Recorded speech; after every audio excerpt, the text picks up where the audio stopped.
The COBOL Control Flow extension provides a graphical visualization of program flow for programs written in COBOL. It helps you quickly comprehend and navigate COBOL programs you might not be familiar with.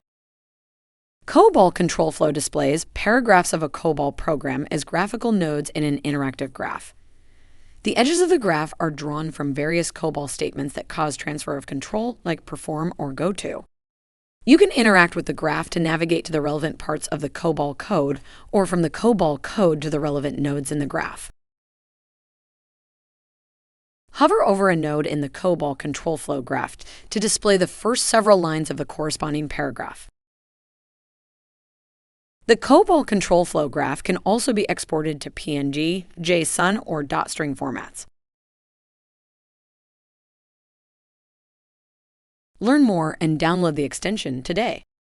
To explore Code for Z further, visit codeforz.broadcom.com.